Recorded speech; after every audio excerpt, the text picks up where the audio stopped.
আমি একবার একজন অভিজ্ঞ গোয়েন্দা কর্মকর্তাকে এক বিশেষ ধরনের উপহার সম্পর্কে বর্ণনা করতে শুনেছিলাম।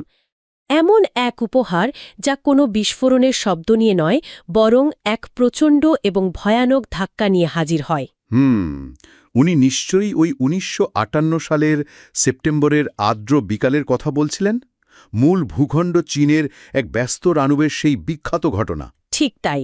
তাইওয়ান প্রণালীর ওপর এক বিশৃঙ্খল ডগফাইটের পর একজন MiG-17 পাইলট সবেমাত্র একটি অলৌকিক কাজ করে তার মারাত্মক ক্ষতিগ্রস্ত জেটটিকে ঘাঁটিতে ফিরিয়ে এনেছিলেন। পাইলট তো আকাশে থাকা অবস্থাতেই সেই আঘাতটা অনুভব করেছিলেন, একটি প্রচণ্ড ভারী ঝাঁকুনি যা পদার্থবিজ্ঞানের সমস্ত নিয়ম অনুযায়ী তাকে এবং তার বিমানটিকে একটা স্থানীয় সূর্যে পরিণত করার কথা ছিল।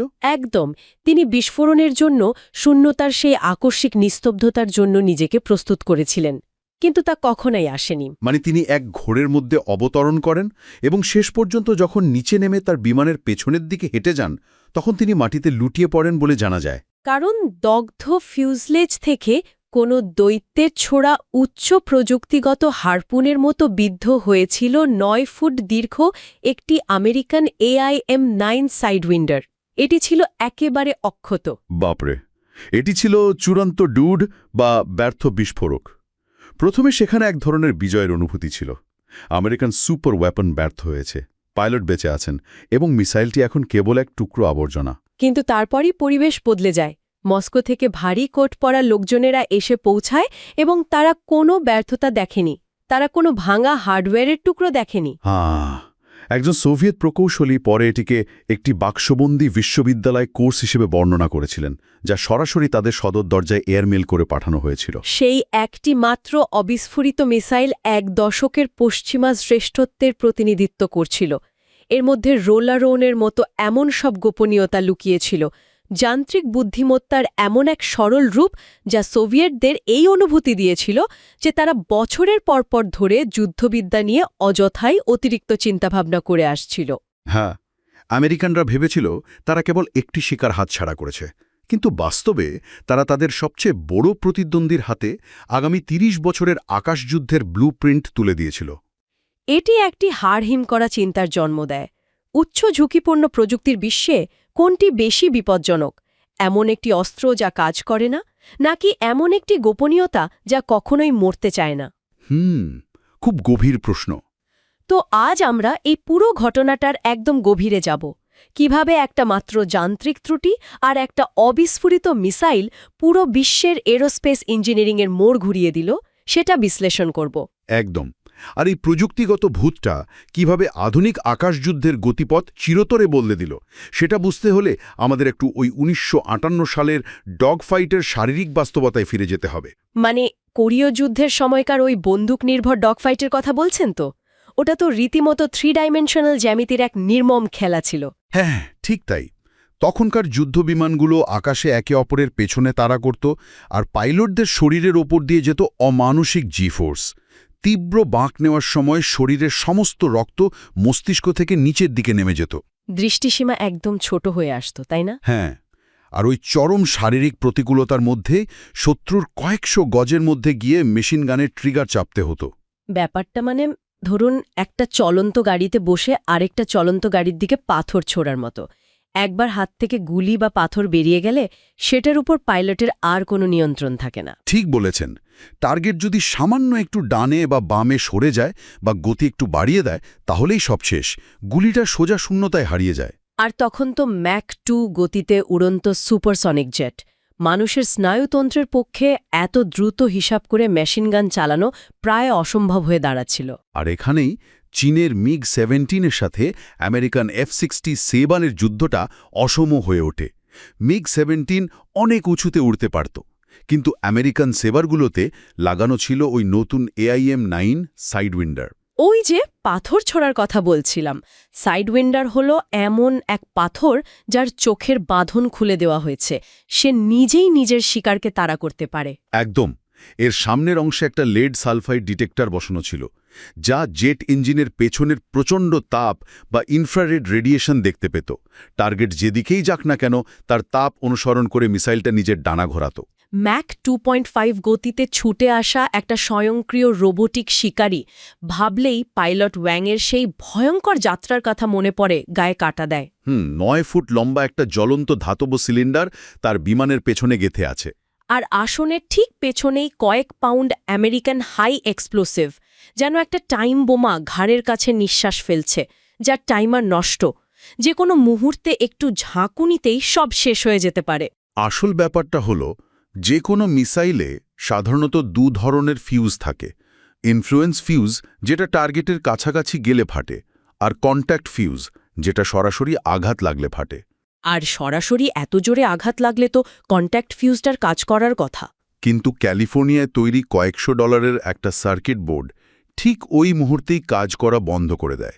ইনফ্লুয়েন্স আর কন্ট্যাক্ট ফিউজ দুটোই একসাথে বিকল হয়ে যায়। মানে একটা ছোট সার্কিট ফেল করল, আর পুরো পৃথিবীর ইঞ্জিনিয়ারিং ইতিহাস নতুন করে লেখা হয়ে গেল। কিন্তু এখানে আমার একটা খটকা লাগে। কি ঘটকা? মানে 1958 সাল, সোভিয়েত ইউনিয়ন মাত্রই স্পুটনিক মহাকাশে পাঠিয়েছে।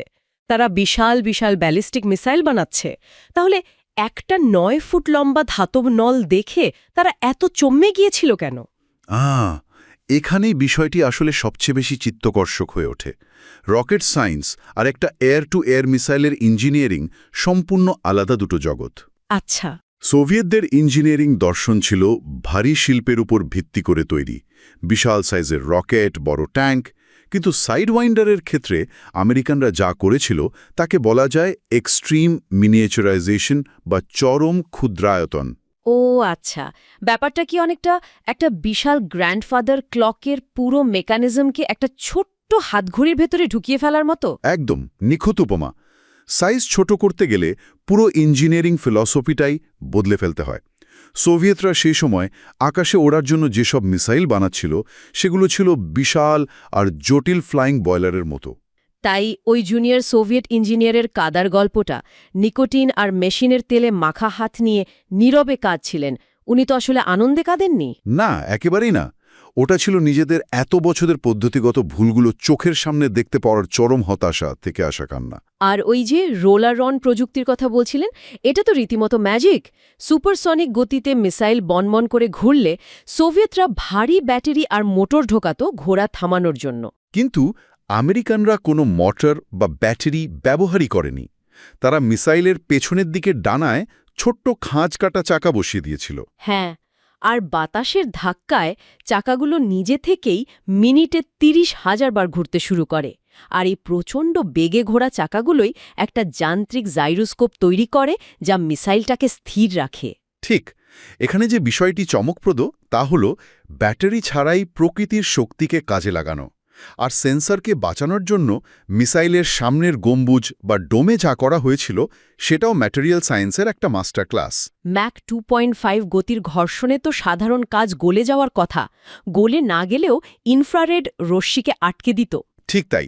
এর সমাধানে আমেরিকানরা ম্যাগনেসিয়াম ফ্লোরাইড বা সিনথেটিক স্পিনেল ব্যবহার করেছিল। এই কৃত্রিম স্ফটিকগুলো বাইরে থেকে শক্ত, কিন্তু ইনফ্রারেড রেডিয়েশনের জন্য সম্পূর্ণ স্বচ্ছ। বাপরে, এই প্রযুক্তি সে সময় সোভিয়েতদের কাছে সম্পূর্ণ অজানা ছিল। তাই সোভিয়েত হাইকমান্ড নির্দেশ দিয়েছিল কোনো পরিবর্তন নয়, হুবহু অণুপরমাণু স্তরে নকল করতে হবে।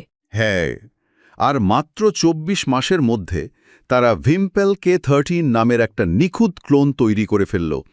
এতটা নিখুঁত যে আমেরিকান আর সোভিয়েত পার্টস অনায়াসেই জোড়া লাগানো যেত। আর ভিয়েতনামের আকাশে আমেরিকান পাইলটরা নিজেদেরই উদ্ভাবিত প্রযুক্তির চুরি হওয়ার সংস্করণের হাতে মারা পড়ছিল, ভাবা যায়? কিন্তু এই প্রযুক্তি তো শুধু সোভিয়েতদের কাছেই থাকেনি, এটা চলে গিয়েছিল চীনের অভ্যন্তরে। ওই ধুলোমাখা কেরোসিনের গন্ধযুক্ত হ্যাঙ্গারে টেকনিশিয়ান ঝাওয়ের মতো মানুষেরা রাত দিন সংগ্রাম করছিলেন। হ্যাঁ, সোভিয়েত ব্লুপ্রিন্ট থেকে PL-2 মিসাইল তৈরির সংগ্রাম, ফ্যাক্টরি 331-এর মতো বিশাল রাষ্ট্রীয় উদ্যোগে জিউকুয়ান মরুভূমিতে পুরানো MiG-15কে টার্গেট ড্রোন বানিয়ে ধ্বংস করার পরীক্ষা চলছিল। এটা কিন্তু শুধু নকশা নকল করা ছিল না, ধাতুবিদ্যা বা রকেট প্রপালশনের মতো মৌলিক বিজ্ঞানকে একদম শূন্য থেকে আয়ত্ত করতে হচ্ছিল তাদের। তাহলে এই সব কিছুর মানে কি দাঁড়াচ্ছে? এটা তো অনেকটা এমন একটা সভ্যতাকে একটা মাস্টার কি বা চাবি ধরিয়ে দেওয়ার মতো, যারা এর আগে জীবনেও কোনো তালা জিনিসটাই দেখেনি। একদম তাই। এই একটা ছাবি পুরো চীনের এরোস্পেস শিল্পের দরজা খুলে দিয়েছিল। কিন্তু অত্যন্ত নিখুঁত মিসাইল বানানো সম্ভব হলেও সঠিক চোখ বা রাডার ছাড়া তা মূল্যহীন। কারণ ইনফ্রারেড মিসাইলের তো সীমাবদ্ধতা ছিল। মেঘের আড়ালে গেলে বা হঠাৎ দিক পরিবর্তন করলে মিসাইল অন্ধ হয়ে যেত। ঠিক, বিয়ন্ড ভিজুয়াল রেঞ্জ বা দৃষ্টিসীমার বাইরের যুদ্ধের জন্য রাডার লাগবেই। আর ১৯৬৬ সালে ভিয়েতনামে ভূপাতিত আমেরিকান F-105 থেকে উদ্ধার হওয়া R-14A রাডারটা ছিল আরেকটা টার্নিং পয়েন্ট। ওখান থেকেই কি পালস ডপলার রাডারের ডিজিটাল সার্কিটে উত্তরণের সংগ্রাম শুরু হয়? কারণ ওপর থেকে নিচে তাকিয়ে রাডার দিয়ে শত্রু খোঁজা তো গাণিতিকভাবে খুব জটিল। গ্রাউন্ড ক্লাটার বা ভূমির প্রতিধ্বনি তো বিশাল সমস্যা। হ্যাঁ, অ্যানালগ রাডারে মাটির প্রতিধ্বনির কারণে স্ক্রিন এত বেশি সিগন্যালে ভরে যেত যে আসল শত্রুকে আলাদা করা অসম্ভব ছিল। মানে ব্যাপারটা যদি আমি একটা ফ্রুট স্মুদির উপমা দিয়ে বলি, ধরুন একটা গ্লাসে স্ট্রবেরি আর ব্লুবেরি একদম মিহি করে ব্লেন্ড করা আছে। এখন শুধু স্মুদিটা দেখেই বলে দেওয়া যে এর ভেতরে ঠিক কতটুকু ব্লুবেরি আছে সেটা তো অসম্ভব। দারুণ উপমা। মাটিতে আছড়ে পড়া সিগন্যালগুলো ঠিক ওই ব্লেন্ড করা স্মুদির মতো। আর র্যাডারের গাণিতিক প্রক্রিয়া, বিশেষ করে ফাস্ট ফুরিয়ার ট্রান্সফর্ম বা এফএফটি হল সেই জাদুকরী ছাঁকনি।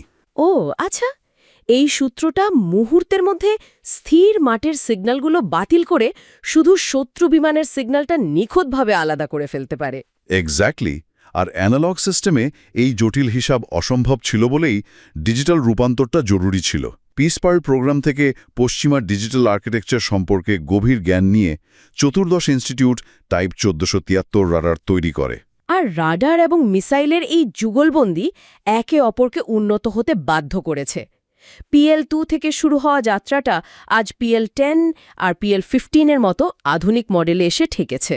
হ্যাঁ, বিশেষ করে PL-10-এর থ্রাস্ট ভেক্টরিং প্রযুক্তিটা, এটা তো বাতাসের ডানার ওপর নির্ভরই করে না, বরং রকেটের জ্বলন্ত নির্গমনের ভেতরে থাকা ভেইন বা পাতগুলো বাঁকিয়ে দিক পরিবর্তন করে। এর ফলে নাকি প্রায় ৬০G টার্নিং ফোর্স তৈরি হয়, যেখানে একজন মানুষের শরীর মাত্র ৯-১০G সহ্য করতে পারে। ভাবা যায়। আর লিয়াং শাওগংয়ের মতো ডিজাইনারদের নেতৃত্বে তৈরি হেলমেট মাউন্টেড ডিসপ্লে দিয়ে পাইলট কেবল তার চোখের ইশারায় মিসাইল লক করতে পারেন। বাপরে! আর বিয়ন্ড ভিজুয়াল রেঞ্জ বা দূরের যুদ্ধের জন্য তো PL-15 আছে, সলিড রকেটের বদলে আধুনিক র্যামজেট প্রযুক্তি। হ্যাঁ, সুপারসনিক গতিতে বাতাস টেনে নিয়ে নিরবচ্ছিন্নভাবে জ্বলতে থাকে। ৩০০ কিলোমিটারের বেশি রেঞ্জ।